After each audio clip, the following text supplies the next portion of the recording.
আসসালামু আলাইকুম। আশা করি সকলেই ভালো আছেন। প্রিয় চাকরি প্রত্যাশী ভাই ও বোনেরা, বন অধিদপ্তরে ৩৮২টি পদে একটি নিয়োগ সার্কুলার প্রকাশ করা হয়েছে, যেটা কিন্তু সরকারি স্থায়ী রাজস্ব খাতভুক্ত নিয়োগ সার্কুলার, যেখানে বাংলাদেশের সকল জেলার যেকোনো প্রার্থীরা আবেদন করতে পারবেন।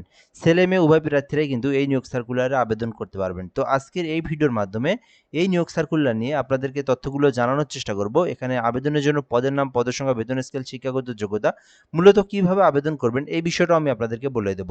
তো সম্পূর্ণ ভিডিওটা না টেনে একদম ধৈর্য সহকারে শেষ পর্যন্ত দেখলে বুঝতে পারবেন এই নিয়োগ সার্কুলার নিয়ে সকল ধরনের তথ্য। আরেকটা বিষয় আপনাদেরকে বলে রাখি, যারা আমাদের এই ইউটিউব চ্যানেলে ভিডিওটা নতুন দেখতেছেন, চ্যানেলটি সাবস্ক্রাইব করে রাখবেন। আমাদের ফেসবুক পেজ রয়েছে জব প্লাস বিডি, যারা জব প্লাস বিডিতে যারা ভিডিওটা দেখতেছেন পেজটি ফলো দিয়ে রাখবেন। তাহলে পরবর্তী যে নিয়োগ সার্কুলারগুলো আমরা দেবো আপনারা কিন্তু সহজে আমাদের মাধ্যমে দেখতে পারবেন, এবং আপনি চাইলে আমাদের মাধ্যমে যে কোনো বিষয় কিন্তু কমেন্ট করে জেনেও নিতে পারবেন, যে কোনো বিষয়। তো যাই হোক, এখান থেকে আমরা দেখব, এটা হচ্ছে বন সংরক্ষণ কার্যালয়, বন সংরক্ষণের কার্যালয়, বন অধিদপ্তর, যেটা কিন্তু বন ভবন, আগারগাঁও, শেরেবাংলায় অবস্থিত। এটার কিন্তু মূল প্রধান শাখা বা কার্যালয়। পরিবেশ, বন ও জলবায়ু পরিবর্তন মন্ত্রণালয়ের আওতাধীন বন অধিদপ্তরের রাজস্ব খাতভুক্ত নিয়োগ সার্কুলার, অর্থাৎ এটি হচ্ছে পরিবেশ, বন ও জলবায়ু মন্ত্রণালয়ের নিয়োগ সার্কুলার, যেটা কিন্তু রাজস্ব খাতভুক্ত সরকারি স্থায়ী নিয়োগ সার্কুলার। এটি হচ্ছে ফরেস্টার, পদের নাম হচ্ছে ফরেস্টার, শূন্য পদে নিয়োগ দেওয়া হবে, যেখানে বাংলাদেশি যে কোনো নাগরিকরা আবেদন করতে পারবেন।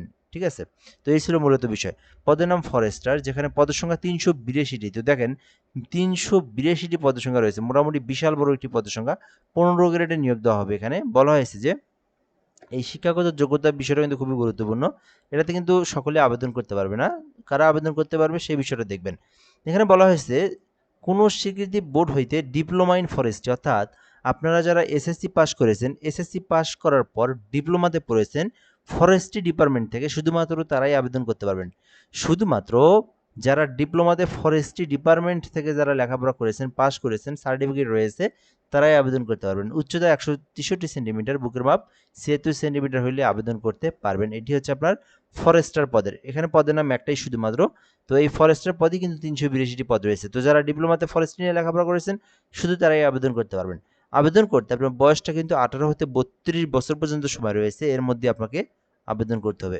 এবং এই আবেদনটা কিন্তু অনলাইনের মাধ্যমে, অর্থাৎ আবেদনটা করবেন কিভাবে, এই আবেদনটা অনলাইনে না অফলাইনে, মানে কাগজপত্রগুলো আপনাকে পাঠিয়ে দিতে হবে এই ঠিকানায়, তাহলে আপনার আবেদনটা হবে। এখানে অনলাইনের সাথে কোনো সম্পর্ক নেই। প্রথম অবস্থায় আপনাকে কি করতে হবে, প্রথম অবস্থায় যে কোনো একটা কম্পিউটারের দোকানে যাবেন। যাওয়ার পরে ফরেস্ট গভ বিডি থেকে আপনারা, এইটার একটা কিন্তু আপনার ফর্ম রয়েছে, ঠিক আছে, একটা আবেদন ফর্ম। সেই ফর্মের পেজ দুইটা কিন্তু আপনাকে বের করে নিয়ে আসতে হবে। তো এটা নিয়ে আসার পরে আপনাকে কিন্তু একদম নিজের হাতে পূরণ করতে হবে, ঠিক আছে, ডাউনলোড করে ব্যবহার করা যাবে।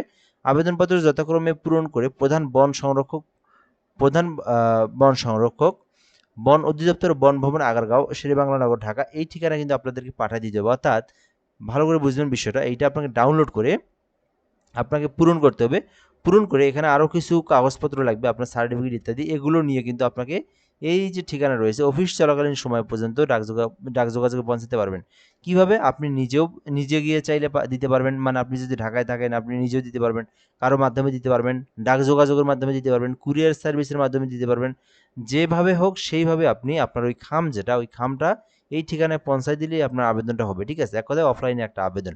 তো প্রথমে আপনারা এই ফরেস্ট গভ বিডি থেকে আপনারা ফর্মটা ডাউনলোড করবেন, ১ নম্বর কাজ। ২ নম্বর কাজ হচ্ছে আপনাকে কি করতে হবে, একম শ্রেণীর গেজেটের কর্মকর্তা কর্তৃক সত্যায়িত করে নিতে হবে ওই ফর্মটা, ঠিক আছে, এবং সকল শিক্ষাগত যোগ্যতা সনদের অনুলিপি, অর্থাৎ আপনার সার্টিফিকেটগুলোর সনদ ফটোকপি লাগবে, এবং জাতীয় পরিচয়পত্রের ফটোকপি লাগবে। ঠিক আছে, এরপরে সংশ্লিষ্ট ইউনিয়ন পরিষদ চেয়ারম্যান, পৌরসভা, মেয়র, সিটি কর্পোরেশন, যার যেটাই হোক না কেন, সেখানকার নাগরিকত্ব সনদপত্র লাগবে। কোটা যদি আপনার কোনো কোটা থেকে থাকে, সেই কোটার আপনার ফটোকপি, সদ্য তোলা পাসপোর্ট সাইজের 2 কপি ছবি লাগবে। তো এই বিষয়গুলো আপনাকে একত্রিত করে আপনাকে কিন্তু পাঠিয়ে দিতে হবে, এবং এর সঙ্গে আরও একটা কাজ করতে হবে, প্রার্থীকে নির্ধারিত স্থানে প্রার্থীকে স্বহস্তে স্পষ্ট করে কালো কালির বল পেন দিয়ে লিখতে হবে, অর্থাৎ আপনাকে স্বাক্ষর দিতে হবে কালো কালি দিয়ে, আপনার নিজের হাতে কিন্তু আপনাকে ওখানে স্বাক্ষর করতে হবে। কিভাবে আবেদনটা করবেন, এবং আবেদন করার জন্য কিন্তু একটা ফি দিতে হবে, যেটা কিন্তু সরকারি ফি। এটা কিন্তু দেওয়ার প্রসেসটা হচ্ছে, প্রধান বন সংরক্ষকের কার্যালয়, বাংলাদেশ বন অধিদপ্তরের অনুকূলে প্রতিষ্ঠানিক কোড, এই স্মারকে আপনার এই কোডে কিন্তু আপনাকে টাকা পাঠাতে হবে। অর্থাৎ এটার প্রসেসটা হচ্ছে, যে কোনো ব্যাংকে যাবেন, কোন ব্যাংকে, বাংলাদেশ ব্যাংকের আওতাধীন যে ব্যাংকগুলো রয়েছে সরকারি ব্যাংক, জনতা ব্যাংক, সোনালী ব্যাংক, রূপালী ব্যাংক, পূবালী ব্যাংক, ঠিক আছে, এইরকম যে কোনো একটা ব্যাংকে যাবেন। যাওয়ার পরে এই যে এই প্রতিষ্ঠান কোড, এইটার অনুকূলে আপনারা ওখানে একটা ফর্মের মধ্যে লিখবেন যে বন সংরক্ষণের কার্যালয় বন অধিদপ্তরের, এটা লিখে আপনার যে ২-১টা নাম, ঠিকানা ইত্যাদি তথ্য লিখে ওনাদেরকে দিবেন। ১২০-৩০ টাকা নিতে পারে। ওইটা দিলে কিন্তু আপনাকে একটা চেক দিবে, অর্থাৎ পে অর্ডারটা দিবে। তো ওই পে অর্ডারও কিন্তু এই কাগজপত্রের সঙ্গে পাঠিয়ে দিতে হবে এবং এখানে একটা খাম নিতে হবে। এই সাইজে দেওয়া রয়েছে ৫x১০ সাইজের খাম, ১৫ টাকার ডাকটিকিট একটা আপনি লাগাই দিবেন খামের উপরে, দেন তারপরে পাঠিয়ে দিতে হবে। তো পাঠানোর প্রসেসটা হচ্ছে খামের উপর আপনারা প্রথমে এখানে পদের নাম লিখবেন ফরেস্টার, এখানে মোবাইল নাম্বার লিখবেন, এরপরে আপনি এখানে প্রেরক লিখে আপনার ফুল ঠিকানাটা দিবেন, এরপরে প্রাপক লিখে কোন ঠিকানায় পাঠাবেন এখানে লিখতে হবে যে এই ঠিকানাটা, কোন ঠিকানাটা আমি দেখাই দিচ্ছি, এই যে এখানে দেওয়াই রয়েছে, ফুল এই ঠিকানাটা আপনি হুবহু লিখে দিবেন। বন অধিদপ্তর, বন সংরক্ষক বন অধিদপ্তরের বনভবন, আগারগাঁও, শেরেবাংলানগর, ঢাকা। এই যে এই ঠিকানায় আপনি যদি পাঠিয়ে দেন তাহলে কিন্তু আপনার আবেদনটা সম্পূর্ণ সাকসেসফুলি হয়ে যাবে। তো চাইলে আপনারা আবেদনটা করতে পারেন যারা এই নিয়োগ সার্কুলারে আবেদন করতে চাচ্ছেন। ভিডিওটা এ পর্যন্তই। ধন্যবাদ, ভালো থাকবেন। আসসালামু আলাইকুম।